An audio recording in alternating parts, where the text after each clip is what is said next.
সভাপতি আলিমান রসুল শ্রী পলাশ রায় সপরিবার সহিত সম্পাদক রাষ্ট্রভক্ত শ্রী অমরিত সপরিবার সহিত বাংলাদেশ পূজা উদযাপন সমিতি উদযাপন পরিষদ ভক্তবৃন্দ সর্বভক্তবৃন্দ সহিত উপস্থিত ভক্তমণ্ডলী সপরিবার সহিত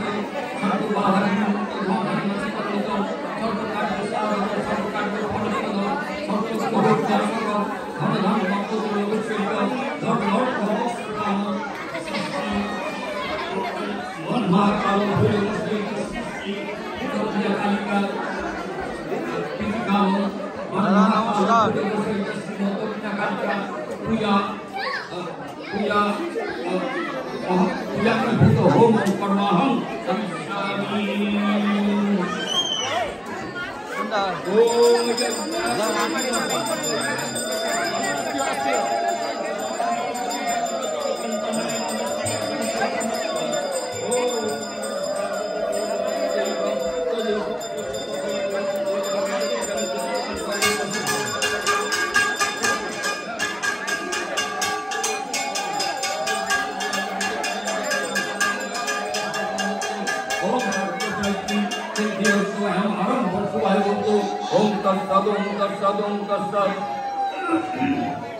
ओम सूर्यस्तमो कालो हमने भूतानः श्रवण पवन दिक्पति भूतिराकाशं खचिरमरं ब्रह्मं शासनमस्ताय कल्पद्धामीय इयं सन्निधिं अयं आरम्भ शुभाय भवतु ओम तत्सत्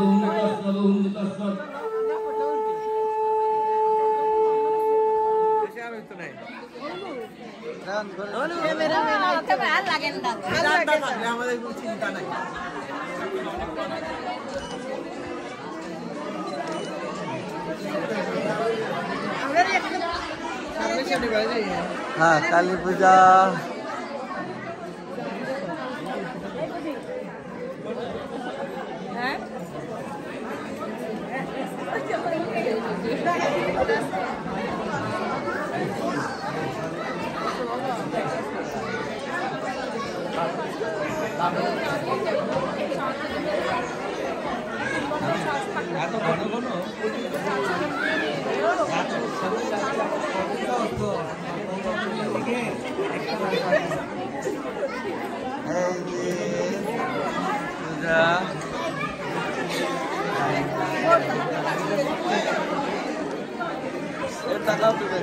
ক্যামেরাম্যান পাশে এসে করলে কিন্তু খবর আছে। এগুলো আপনার আমরা খবর রাখতেছি নাচতেছি। হ্যাঁ এইদিকে আসলে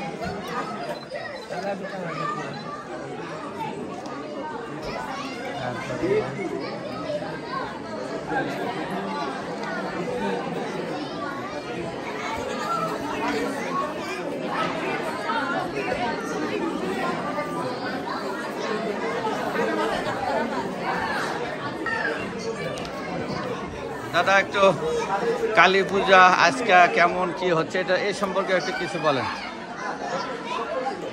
আজকে আমাদের 23তম কালী পূজা বাংলাদেশ পুজো উদযাপনের পক্ষ থেকে। কততম? 23 না? 23তম কালী পূজা। এত বছর আমরা গুলশান প্যালেসে পুজো করেছি, এবার কুইন্স প্যালেসে আগামী 10 বছর পর্যন্ত আমরা এখানে থাকবো। আপনারা প্রথম কত সালে শুরু হয়েছেন? 2003-এ আমাদের প্রথম দুর্গাপূজা শুরু হয় দিব্যধাম মন্দিরে। দিব্যধাম মন্দিরে এবং 2 বছর ওখানে পুজো করার পরে আমরা ঢাকা ক্লাবে এসে পড়ি, যেটা গুলশান প্যালেস নামে পরিচিত। এখন আমরা কুইন্স প্যালেসে আগামী 10 বছরের জন্য কন্ট্যাক্ট করেছি। এর মধ্যে যদি আমরা মন্দির না করতে পারি এখানেই থাকবো, যদি মন্দির করতে পারি তো খুবই ভালো হয়। তো আপনারা সবাই আসবেন, আমাদেরকে সঙ্গ দিবেন। আর আপনাদের সংগঠনের উদ্দেশ্য কি, কিভাবে আগাচ্ছে? আমাদের উদ্দেশ্য তো অবশ্যই আমরা মন্দির করব। আমাদের দ্বারাই বাংলাদেশ হিন্দু মন্দির প্রতিষ্ঠা হয়েছিল 1998-এ। আমাদের যারা আমরা এখানে কর্মকর্তা, আমরাই ছিলাম ওইটার মেইন পার্সন। আমাদের সঙ্গে তাদের বোঝাপড়া হয় নাই, যাই আমরা ওখানে ছেড়ে চলে আসি। এবং কয়েক বছর আমরা পুজো পার্বণ না করার পরে আমাদের সাথে যারা আসছিল সবাই মিলে আমরা পুজো উদযাপন তৈরি করি। পরবর্তীতে মন্দির করা নিয়ে আমরা মন্দির করার একটা পরিকল্পনা তাহলে হচ্ছে। কমিউনিটি সেন্টার বানাতে চান কিনা মন্দিরের মধ্যে? কমিউনিটি সেন্টারে আগে আমার একটা মন্দির হবে, তারপরে হিন্দু কমিউনিটি সেন্টার হবে। শুধু কমিউনিটি সেন্টার, হিন্দু কমিউনিটি বেসমেন্টটা তো বানানো যায় অনেক সময়, সেটাই আমরা প্ল্যান আছে। আমরা এই ব্যাপারে অনেক আগে গেছি, আমাদের টাকা পয়সা অনেক উঠেছে এবং আমরা খুব শিগগিরই একটা পরিকল্পনা করব, খুব তাড়াতাড়ি যেন একটা মন্দির প্লাস একটা হিন্দু কমিউনিটি সেন্টার করতে পারি, এটা আমাদের উদ্দেশ্য। কিন্তু সংগঠনের মধ্যে তো অনেক সময় দেখা যায় পিস টান দেয়, অনেকে বলে হবে না এগুলো। আমাদের মধ্যে কোনো পিস্টার নেই, বিশেষ করে বাংলাদেশ পুজো উদযাপন পরিষদ আমরা একান্নভুক্ত একটা পরিবারের মতো। আমাদের মধ্যে কোনো পুজোজি নেই, আমাদের মধ্যে দলাদলি নেই। আমরা কেউ প্রেসিডেন্ট হতে চায় না, তাদেরকে জোর করে বানিয়ে দেয় যে প্রেসিডেন্ট হওয়ার জন্য দল ত্যাগ করে বিভিন্ন সংগঠনে। কিন্তু আমাদের সংগঠনটা একটু ব্যতিক্রম ধর্মী। আমরা যাদেরকে বানাই, যারা কর্মঠ তাদেরকে আমরা বানাই সংগঠনে, তাদেরকে আমরা প্রেসিডেন্ট সেক্রেটারি বানিয়ে দিই। এই দাদার পরিচয় করে দেন। দাদা আমাদের একজন প্রতিষ্ঠাতা মেম্বার দীপক রায়, বিশিষ্ট ব্যবসায়ী, এবং আমাদের জন্মলগ্ন থেকে দীপক দা আমাদের একসঙ্গে আমরা তৈরি করছি, সাথে না একসঙ্গেই আমরা তৈরি করেছি সেই। আর এই যে আমাদের ডাক্তার সাহেব আসছে আমাদের, এই কেমন এই পূজায় দেখতে আসা কেমন ফিল হচ্ছে আপনার? মনে হচ্ছে আমরা বাংলাদেশেই আছি। এখানে কি ওই আর্মি পুলিশ দিয়ে পূজা করা লাগতেছে কিনা? না, এখানে কোনো কিছু দরকার এই না, এই যে এনারা কিন্তু মুক্তিযোদ্ধা। এখন বাংলাদেশের যে অবস্থা, মুক্তিযোদ্ধা বলতে গেলেই ঝামেলা হচ্ছে। কিন্তু এটা আর থাকবে না। আমরা মুক্তিযুদ্ধের বাংলাদেশ স্বাধীন করেছি, আবার আমরা স্বাধীন করবো। কিন্তু এখন থেকে ফেসবুকে লিখতেছে যে মুক্তিযোদ্ধারা পালায় গেছে দেশ থেকে। আমরা কোনো পালাইনি, তোমাদের সবচেয়ে বড় দরকার হলে আমরা আবারও যুদ্ধ করবো, আবার মুক্ত করে ছাড়বো এবং বঙ্গবন্ধু কন্যা জননেত্রী শেখ হাসিনাকে আবার নিয়ে আসবো। জয় বাংলা, জয় বঙ্গবন্ধু। এই যে আমাদের রতন দা, ইনি এখন কিন্তু নিয়মিত এনাকে দেখবেন ফেসবুক, ইউটিউবে। ইনি কিন্তু অনেক লেটে আসলো, এনাকে অনেক আগে আসা উচিত ছিল।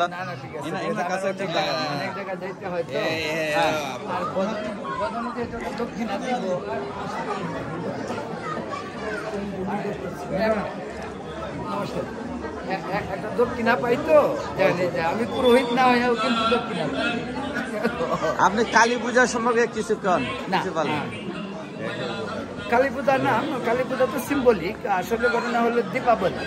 দীপাবলিটা খুব ট্রেডিশনাল, এটা আমাদের পরম্পরা, যেটা আমরা ছোটোবেলা থেকে লাইট, ফেস্টিভ্যাল অফ লাইট অন্ধকার থেকে আলোতে উত্তরণের যে সিম্বলিক একটি দীপাবলি যেটাকে বলা হয়, সেটা সকলে এনজয় করে। এমনকি আমেরিকানরাও দীপাবলি এনজয় করে। হোয়াইট হাউসে পর্যন্ত পার্টি হয়। গেসি ম্যানশনে কদিন আগে, গত সপ্তাহে হয়ে গেল মেয়রের। জগন্নাথ বিশ্ববিদ্যালয় তো কালী পূজা বন্ধ করতে চাইছিল, এই নম্বর কি আপনার? দেশে তো অনেক নিয়ম হচ্ছে না, দেশে তো হচ্ছে, হবে, এই স্ট্রাগলের মধ্যেই চলতে হবে। দেশে তো ওনারা ডুবাই আসছে নিয়ে, তো সেটাই আর কি হবে। আমি আশাবাদী। আবার একটা বিপ্লব হবে, প্রতি বিপ্লব। আওয়ামী লীগকে ক্ষমতায় আসতে হবে, আওয়ামী লীগ ছাড়া নির্বাচন হবে। আওয়ামী লীগ ছাড়া নির্বাচনটা অ্যাকসেপ্টেবল হবে না, বিশেষ করে আন্তর্জাতিক সম্প্রদায়ের কাছে। আমি আওয়ামী লীগ করি না বা কোনোদিন করবো না। শেখ হাসিনার নেতৃত্বে আওয়ামী লীগের অনেক নিয়ম হয়েছে, নিয়মের কোনো শেষ নাই। তারপরেও দেশের উন্নয়নের জন্য আওয়ামী লীগের প্রয়োজন। এটা মনে করি, কারণ আওয়ামী লীগের 37% ভোট আছে, ভোটগুলি কোথায় যাবে? জামাতকে দিবে বা বিএনপিকে দিবে? সেটা সম্ভব। তো আওয়ামী লীগের ফিরে আসা দরকার। Thank you.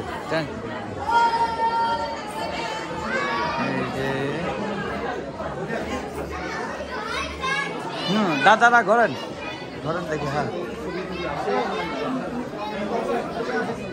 এটা কাছে কাছে ক্লোজে যান। হ্যাঁ,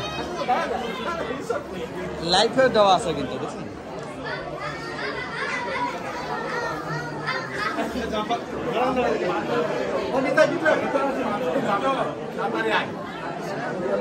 হ্যাঁ, রেডি।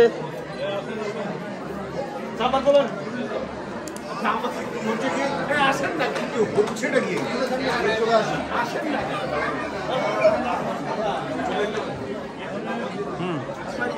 এই দাম সাইজ না দেখতে ভিতরে ছোট মানুষ সামনে বড় বড় শিশু না।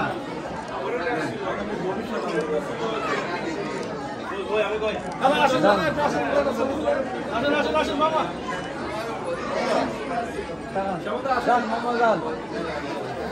মামা জ্যাকেটটা খোলেন।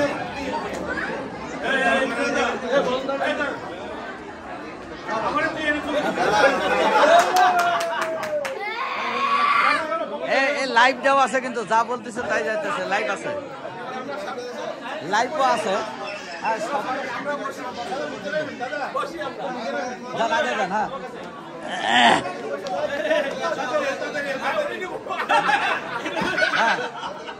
হ্যাঁ, রেডি। হ্যাঁ হ্যাঁ, রেডি।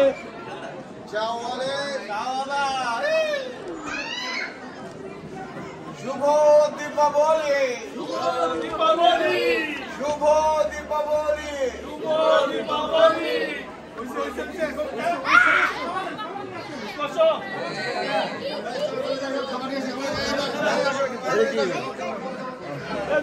কিছু বলা যান পূজা লাইভ দেওয়া আছে। কেমন অনুভূতি কিছু বলেন। সবাইকে শুভ দীপাবলি বাংলাদেশ পূজা উদযাপন পরিষদের পক্ষ থেকে। আপনারা যারা আছেন আশেপাশে, আমাদের পুজো শুরু হয়েছে কিছুক্ষণ হয়, তো আপনারা চলে আসুন আমাদের এই পূজা প্রাঙ্গণে। আমরা সবাই একসাথে অঞ্জলি দিব, অনেক আনন্দ করব। সবাইকে এই আলোর উৎসবে স্বাগতম। ধন্যবাদ।